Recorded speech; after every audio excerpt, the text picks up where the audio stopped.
इस कहानी की शुरुआत में हम दो खतरनाक जादूगर फिन और सैरनी मोर को देखते हैं जो एक सुंदर राजकुमारी नीना के लिए आपस में लड़ रहे होते हैं। जहां सैरनी मोर फिन से कहता है कि तुम मुझसे जीत नहीं सकते, तो वहीं फिन सैरनी मोर से कहता है कि बुराई पर हमेशा अच्छाई की जीत हुई है और मुझ में अच्छाई है। और जैसे ही फिन उससे ये बात कहता है, सैरनी मोर उस पर अपने जादू से हमला कर देता है, लेकिन फिन बड़े ही आसानी से उसके हमले से बच जाता है। इसके बाद सैरनी मोर फिन पर एक जबरदस्त वार करता है, लेकिन फिन उसके वार को उसी की तरफ मोड़ देता है। और जैसे ही सैरनी मोर उस वार से घायल होने वाला होता है, फिन उसे कागज के फूलों में बदल देता है। दरअसल फिन सच में एक अच्छा और दयालु जादूगर होता है, लेकिन सैरनी मोर अभी भी नहीं मानता है और वो फिन पर लगातार वार करने लगता है। पर इस बार फिन उसे एक स्टॉर्म में फंसाकर वहाँ से दूर भेज देता है। इसके बाद फिन राजकुमारी नीना को छुड़ाने के लिए आगे बढ़ता है, पर राजकुमारी उसे कुछ बताने की कोशिश कर रही थी, लेकिन फिन राजकुमारी नीना की बातों पर ध्यान नहीं देता। और जैसे ही वो राजकुमारी को छुड़ाने के लिए आगे बढ़ता है, राजकुमारी अपने मुंह से पट्टी हटाकर फिन को बताती है कि ये सैरनी मोर का एक ट्रैप है, लेकिन तब तक बहुत देर हो चुकी थी। फिन उसके ट्रैप में फंस चुका था। ट्रैप में फंसने की वजह से फिन का सारा जादू खत्म हो जाता है और वो एक यंग से काफी बूढ़ा हो जाता है। और जैसे ही फिन की जादू खत्म हो जाती है, वहाँ पे सैरनी मोर आता है जो फिन के आंखों के सामने ही राजकुमारी नीना को एक पत्थर की मूर्ति बना देता है। और वो फिन के पास आता है और उससे कहता है कि बोलो मैं तुम्हें क्या बनाऊं, खरगोश, टिड्डा या फिर एक फूल। तो फिन एक जादुई सीरम निकालकर सैरनी मोर से कहता है कि मैं इस तरह हार नहीं मान सकता, मैं वापस आऊंगा और सब कुछ ठीक कर दूंगा। इसके बाद ये कहानी यहाँ से आगे शिफ्ट होती है और हम इस कहानी के मेन कैरेक्टर रुस्लान को देखते हैं, जो कई सारे ऑडियंस के बीच जादूगर सैरनी मोर का ही प्ले परफॉर्म कर रहा होता है कि तभी वहाँ से कुछ राजकुमार गुजरते हैं जो वहाँ की राजकुमारी मीला का हाथ मांगने के लिए जा रहे होते हैं। उन राजकुमारों को देखकर रुस्लान के सारे ऑडियंस वहाँ से चले जाते हैं और रुस्लान भी उन राजकुमार को देखने लगता है। तो उसका दोस्त नेस्टर उसे प्ले परफॉर्म करने को कहता है। अब प्ले परफॉर्म करने से क्या फायदा जब ऑडियंस चली गई थी और उन्हें ना चाहते हुए भी प्ले को रोकना पड़ता है। इसके बाद रुस्लान नेस्टर से सुरवीर की कहानी लिखने को कहता है, क्योंकि रुस्लान को योद्धा की कहानी बहुत पसंद होती है। तो नेस्टर उससे कहता है कि तुम योद्धा नहीं बन सकते क्योंकि तुम एक एक्टर के बेटे हो और इसीलिए तुम्हें अपनी एक्टिंग पर ही ध्यान देनी चाहिए। ये लोग आपस में ये बात कर ही रहे होते हैं कि तभी वो राजकुमार जो राजकुमारी से हाथ मांगने गए थे वहाँ से भागते हुए वापस जाने लगते हैं। उन राजकुमारों को भागता देखकर वो दोनों काफी हैरान होते हैं। इसके बाद हम राजकुमारी मीला को देखते हैं जो अपने आप को एक कमरे में बंद करके अपने डैड से कहती है कि वो शादी नहीं करना चाहती। दरअसल जो राजकुमार वहाँ से भागते हुए जा रहे होते हैं उन्हें राजकुमारी मीला नहीं भगाया होता है। राजकुमारी के डैड उसे काफी समझाते हैं, लेकिन मीला दरवाजा नहीं खोलती है। तो उसके डैड सीक्रेट दरवाजे से मीला के रूम में जाते हैं और उसे शादी करने के लिए काफी समझाते हैं, लेकिन मीला कहती है कि वो शादी करके चार दीवारी में कैद नहीं होना चाहती है। वो कहती है कि वो आजाद पंछी की तरह घूमना चाहती है, एडवेंचर करना चाहती है, लेकिन उसके डैड ऐसा नहीं चाहते हैं और वो मीला से कहते हैं कि कल तक कोई राजकुमार देख लो, नहीं तो वो अपनी पसंद के किसी राजकुमार से उसकी शादी करा देगा। गुस्से में ये बात कहकर मीला के डैड वहाँ से चले जाते हैं। अगले दिन हम रुस्लान को देखते हैं जो फल खरीद कर अपने घर जा रहा होता है कि तभी वहाँ से एक फरलाफ नाम का राजकुमार अपने दो भाइयों के साथ वहाँ से गुजर रहा होता है, जो रुस्लान से टकरा जाता है। टक्कर लगने की वजह से रुस्लान का सारा फल बिखर जाता है। तो रुस्लान फरलाफ के पास जाकर उसे माफी मांगने को कहता है, लेकिन फरलाफ रुस्लान से माफी ना मांगकर उसका मजाक उड़ाता है और उसका मजाक उड़ाकर वहाँ से वो चला जाता है, जिससे रुस्लान काफी गुस्सा होता है। इसके बाद हम राजकुमारी मीला को देखते हैं जो रात के अंधेरे में अपने महल से भाग रही होती है कि तभी रास्ते में उसे दो गैंगस्टर मिल जाते हैं जो मीला से उसके गले का हार छीनने की कोशिश करते हैं। तो मीला एक गैंगस्टर को एक जोरदार पंच मारकर वहाँ से किसी तरह भागने लगती है, पर वो गैंगस्टर मीला का पीछा करने लगते हैं। भागते हुए मीला जाकर रुस्लान से टकरा जाती है और रुस्लान का एक बार फिर से सारा फल बिखर जाता है। तभी मीला को वो दोनों गैंगस्टर घेर लेते हैं। तो गुस्से में आकर मीला रुस्लान पर ही हमला कर देती है। तो रुस्लान कहता है कि मैं बस आपकी मदद करना चाहता हूँ। गैंगस्टर के बीच में घिरी हुई मीला जब रुस्लान की ये बात सुनती है तो रुस्लान से कहती है कि अगर सच में तुम मेरी मदद करना चाहते हो तो किसी गार्ड या योद्धा को बुलाओ। तो रुस्लान मीला को इम्प्रेस करने के लिए अपने आप को एक योद्धा बताता है और जैसे ही वो गैंगस्टर को मारने के लिए अपनी तलवार निकालने की कोशिश करता है, उसकी तलवार वहीं अटक जाती है, लेकिन वो अपनी समझदारी से एक गैंगस्टर को मार गिराता है। तभी वहाँ पे दूसरा गैंगस्टर रुस्लान पर वार करने लगता है। तो रुस्लान अपनी तलवार से उसकी वार को रोकने की कोशिश करता है, जिससे उसकी तलवार एक स्प्रिंग में बदल जाती है। पर एक बार फिर रुस्लान अपनी समझदारी से उस दूसरे योद्धा को भी मार गिराता है। तभी हम देखते हैं कि पहला वाला गैंगस्टर सीटी बजाने की कोशिश करता है, तो मीला उसे एक ही बार में बेहोश कर देती है, लेकिन सीटी बज चुकी होती है और इसीलिए वहाँ पे बहुत सारे गैंगस्टर आ जाते हैं। तो रुस्लान मीला को लेकर वहाँ से भागने लगता है और जाकर एक सुरक्षित जगह पे छुप जाता है। और जब सारे गैंगस्टर वहाँ से चले जाते हैं तो रुस्लान मीला को लेकर अपने घर चला आता है और मीला से पूछता है कि तुम इतनी रात में क्या कर रही थी। इस पर मीला उसे बताती है कि वो अपनी असली जिंदगी जीने के लिए घर से भाग आई है और अब वो बिल्कुल आजादी की जिंदगी जीना चाहती है। वो कहती है कि वो एडवेंचर करना चाहती है, लेकिन अब लगता है कि वो ऐसा नहीं कर पाएगी। तो रुस्लान उससे कहता है कि ऐसा नहीं है, अगर तुम एडवेंचर करना चाहती हो तो चलो करते हैं, लेकिन पहले तुम्हें एक अजनबी यानी मुझ पर विश्वास करना होगा। मीला रुस्लान की बात मान जाती है और उसके साथ एडवेंचर पर निकल जाती है। रुस्लान मीला को उस शहर की सबसे अच्छी जगहों पर घुमाता है। मीला को रुस्लान के साथ घूमने में बहुत मजा आ रहा था, मानो मीला अपनी इतनी बड़ी जिंदगी में पहली बार अपनी असल जिंदगी जी रही हो। अगली सुबह मीला रुस्लान से कहती है कि मैंने अपनी जिंदगी में इतना सुकून कभी नहीं पाया। कि तभी वहाँ पर शेरनी मोर एक स्टॉर्म के रूप में आता है और राजकुमारी मीला को लेकर वहाँ से जाने लगता है। तो रुस्लान उस स्टॉर्म का पीछा करता है और वहीं राजकुमारी मीला को उस स्टॉर्म में जाते हुए वहाँ का एक सैनिक देख लेता है। तो वो ये बात जाकर राजा को बता देता है। राजा तुरंत अपने सैनिकों को मीला को बचाने का आदेश देता है और इधर रुस्लान बहुत मेहनत के बाद किसी तरह मीला का हाथ पकड़ लेता है। लेकिन वो स्टॉर्म काफी पावरफुल होता है जिसके कारण वो मीला को अपने साथ उड़ा ले जाता है। रुस्लान पहली बार शेरनी मोर को देखकर काफी हैरान होता है और वहीं नीचे गिरकर बेहोश हो जाता है। और जब उसकी आंखें खुलती है तो वो अपने सामने राजा को पाता है जो उससे पूछता है कि उसने उसकी बेटी के साथ क्या किया। यहाँ पर रुस्लान को पहली बार पता चलता है कि मीला एक राजकुमारी है। तो रुस्लान राजा से कहता है कि उसने कुछ नहीं किया, राजकुमारी मीला को जादू नगरी का एक जादूगर शेरनी मोर ने किडनैप किया है। रुस्लान की बातें सुनकर राजा को लगता है कि वो कोई कहानी बना रहा है और इसीलिए वो रुस्लान को काल कोठरी में डालने का हुक्म देता है। और इसके बाद राजा ये ऐलान करता है कि जो कोई भी राजकुमारी मीला को सही सलामत वापस लेकर आएगा उसकी शादी राजकुमारी मीला के साथ करा दी जाएगी। राजकुमारी मीला से शादी की बात सुनकर वहाँ इकट्ठे राजकुमार बहुत खुश होते हैं और राजकुमारी मीला को ढूंढने के लिए निकल पड़ते हैं। और इधर सिपाही रुस्लान को काल कोठरी में डालने के लिए ले जा रहे होते हैं कि तभी वहाँ पर रुस्लान की पेट बर्ड आ जाती है जो उन दोनों सिपाहियों पर हमला करके उनका ध्यान भटकाती है जिससे रुस्लान वहाँ से भाग जाता है। उधर सारे राजकुमार राजकुमारी मीला की तलाश में जा रहे होते हैं कि तभी उन्हें वहाँ पे बहुत सारे रास्ते दिखाई देते हैं और किसी को भी आगे जाने का रास्ता पता नहीं होता है। और इधर रुस्लान भागकर नेस्टर के पास आता है और उससे जादूगर शेरनी मोर की कहानी की किताब के बारे में पूछता है ताकि उससे शेरनी मोर का पता मिल सके। तो नेस्टर उसे बताता है कि इस किताब में शेरनी मोर का कोई पता नहीं लिखा हुआ है लेकिन इस किताब के मालिक को पता है कि शेरनी मोर कहाँ मिलेगा। तो रुस्लान उससे उस किताब के मालिक के पास चलने को कहता है पर वो वहाँ जाने से मना कर देता है और कहता है कि इस किताब का मालिक बहुत ही खतरनाक है। लेकिन रुस्लान उसे जबरदस्ती लेकर उस किताब के मालिक के घर की ओर निकल जाता है। उधर सारे राजकुमार अभी भी रास्ता ना पता होने के कारण उसी जगह पर रुके होते हैं कि तभी वो लोग रुस्लान को जाते हुए देखते हैं तो वो सभी लोग उसके पीछे ही निकल पड़ते हैं। और एक बहुत लंबा सफर तय करने के बाद रुस्लान आखिरकार उस किताब के मालिक के पास पहुंच जाता है।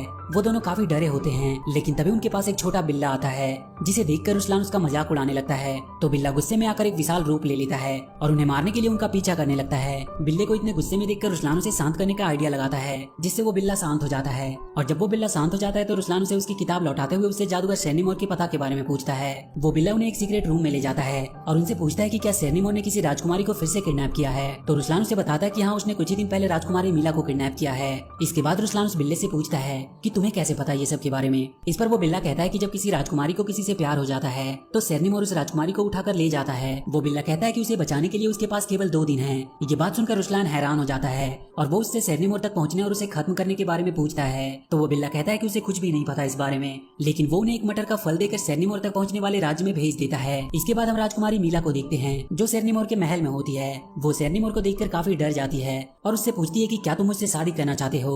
इस पर शेरनी मोर कहता है कि वो उससे शादी नहीं करना चाहता बल्कि वो उससे प्यार की ताकत छीनकर उसे एक पत्थर की मूर्ति बना देगा। ये बात सुनकर राजकुमारी गुस्से से शेरनी मोर पर स्वीट से वार करने लगती है। इस पर शेरनी मोर भी राजकुमारी पर वार करता है और इसी लड़ाई के बीच शेरनी मोर गलती से अपने कैप से राजकुमारी मीला पर वार कर देता है। तो राजकुमारी जब उस कैप को लगाकर उल्टा करती है तो वो गायब हो जाती है। इसके बाद वो शेरनी मोर से बचकर वहाँ से निकल जाती है पर शेरनी मोर अपने स्वीट्स को मीला पर नजर रखने को कहता है। और इसके बाद शेरनी मोर अपने जादुई मिरर में देखता है कि रुस्लान उसके राज्य में आ चुका है।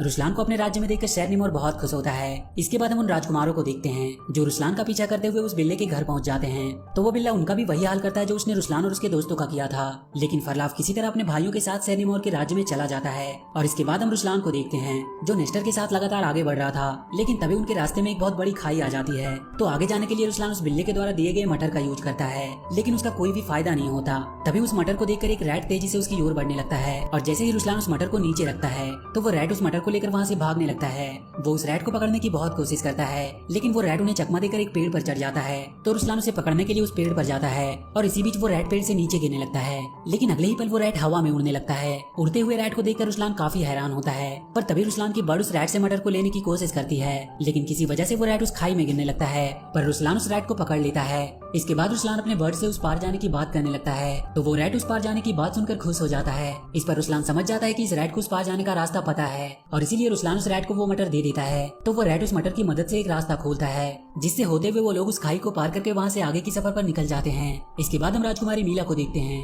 जो शेरनी मोर के स्वीट्स को देखकर काफी खुश होती है और जैसे ही वो स्वीट्स को खाने जाती है उन्हीं स्वीट्स में से एक स्वीट मीला से शेरनी मोर का कैप छीन लेता है और सारे स्वीट्स मीला पर हमला कर देते हैं। पर मीला उन सारे स्वीट्स को बड़े ही आसानी से मार गिराती है और शेरनी मोर का कैप भी उनसे हासिल कर लेती है। इसके बाद हम शेरनी मोर को देखते हैं जो अपने जादू से पत्थरों के डीमन को जिंदा कर रहा होता है और वहीं रुस्लान जादूगर फिन के पास उससे मदद मांगने के लिए जाता है, पर फिन उन लोगों से डरकर छुप जाता है। लेकिन रुस्लान किसी तरह फिन को पकड़ लेता है और उससे शेरनी मोर को हराने के बारे में पूछता है। तो फिन उसे बताता है कि शेरनी मोर की जान उसकी दाढ़ी में है और उसे एक खास किस्म की तलवार से हराया जा सकता है। उसके बाद वो उन्हें उस तलवार का पता बताता है, लेकिन किसी को भी उसकी बात समझ में नहीं आती। लेकिन उस रैट को ये पता होता है कि तलवार कहाँ मिलेगा, इसीलिए रुस्लान उस रैट को लेकर उस तलवार की तलाश में निकल जाता है। तभी रास्ते में उन्हें वो पत्थर के डेमन मिलते हैं जो उन पर हमला कर देते हैं और वो लोग अपनी जान बचाकर वहाँ से भागने लगते हैं। और रास्ते में ही उन्हें फरलाप अपने भाइयों के साथ मिलता है और जब वो लोग भी उस पत्थरों के डेमन को देखते हैं तो वो भी वहाँ से भागने लगते हैं और भागते हुए एक खाई में गिर जाते हैं जहाँ पे उन्हें एक मादा मेढक मिलती है, जिनसे डरकर वो लोग वहाँ से भागने लगते हैं। और वहीं हम सेरनीमोर को देखते हैं जो उन पत्थरों के डेमन्स को खाली हाथ लौटता देखकर काफी नाराज होता है।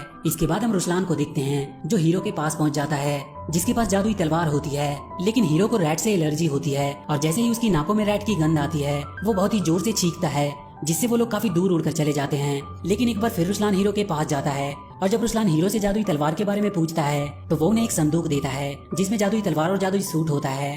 और जैसे ही रुस्लान उस जादुई सूट को पहनकर तलवार को लेकर वहाँ से जाने लगता है तभी वहाँ पर बहुत से सोल्जर आ जाते हैं। दरअसल जो भी उस जादुई तलवार को ले जाना चाहता है पहले उसे उन सोल्जर का सामना करना पड़ता है। तो रुस्लान बड़े ही बहादुरी के साथ उन सोल्जर को मार गिराता है, लेकिन अगले ही पल वो सोल्जर एक बार फिर से जिंदा हो जाते हैं। पर रुस्लान अपनी समझदारी से एक बार फिर से उन सारे सोल्जर्स को मार गिराता है। इसके बाद वो जादुई तलवार को लेकर सेरनीमोर के महल तक पहुंचता है और महल के अंदर जाने के लिए रास्ता ढूंढने लगता है। पर तभी उसे रास्ते में राजकुमारी मीला मिलती है। राजकुमारी मीला से मिलकर रुस्लान बहुत खुश होता है, लेकिन राजकुमारी मीला रुस्लान के गरीबी का मजाक उड़ाती है और उसकी बेइज्जती करके उसे वहाँ से जाने को कहती है। तो रुस्लान उदास मन से वहाँ से जाने लगता है और वहीं हम राजकुमारी मीला को देखते हैं जो दरअसल राजकुमारी मीला नहीं बल्कि जादूगर सेरनीमोर होता है, जो महल में वापस आकर अदृश्य राजकुमारी मीला को रुस्लान के जाने की खबर देता है। और जैसे ही मीला खिड़की से रुस्लान को देखने की कोशिश करती है सेरनीमोर अपने जादू से उसे पकड़ लेता है और अपना कैप भी उससे वापस छीन लेता है। और इसके बाद वो राजकुमारी मीला को बंदी बनाकर वहाँ से ले जाता है।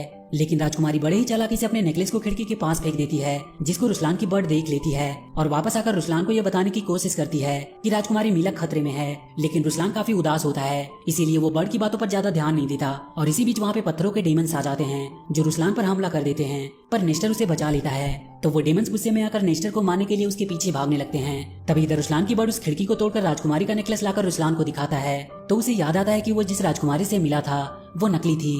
और इधर वो डेमन्स जैसे ही नेस्टर को मारने वाले होते हैं रुस्लान उन डेमन्स को जादुई तलवार से मार गिराता है और राजकुमारी मीला को बचाने के लिए निकल पड़ता है। तभी वहाँ फरलाफ आ जाता है जो रुस्लान को महल में जाते हुए देख लेता है, तो वो भी उनके पीछे निकल जाता है। इधर सेरनीमोर राजकुमारी मीला को जैसे ही मारने वाला होता है पर तभी वहाँ पे रुस्लान नेस्टर के साथ पहुँच जाता है। रुस्लान को देखकर सेरनीमोर गुस्सा हो जाता है और एक पावरफुल स्टॉर्म से उस पर वार करता है, लेकिन जादुई सूट की वजह से वो स्टॉर्म रुस्लान का कुछ नहीं बिगाड़ पाती। इस पर सेरनीमोर अपने जादू से एक बहुत बड़े से ड्रैगन को बनाता है जो रुस्लान पर हमला कर देता है। पर रुस्लान उस ड्रैगन से फाइट करते हुए उसकी दाढ़ी काट देता है और उस ड्रैगन की दाढ़ी कटते ही वो ड्रैगन गायब हो जाता है और जो राजकुमारी पत्थर की बन गई होती है वो अपने असली रूप में आ जाती है और जादूगर फिन को भी उसका जादू वापस मिल जाता है। और इसके बाद रुस्लान सेरनीमोर को बंदी बना लेता है और राजकुमारी मीला को छुड़ाने के लिए रुस्लान जानबूझकर सेरनीमोर के ट्रैप में फंस जाता है ताकि वो राजकुमारी को बचा सके, और वो राजकुमारी को बचा भी लेता है। लेकिन जब राजकुमारी मीला रुस्लान को बचाने जाती है तभी वहाँ पे फरलाफ आ जाता है जो राजकुमारी को रोक देता है। तो राजकुमारी गुस्से में फरलाफ के साथ उसके भाइयों को मारकर वहाँ से भगा देती है। इसके बाद वो रुस्लान की मौत से काफी उदास होती है।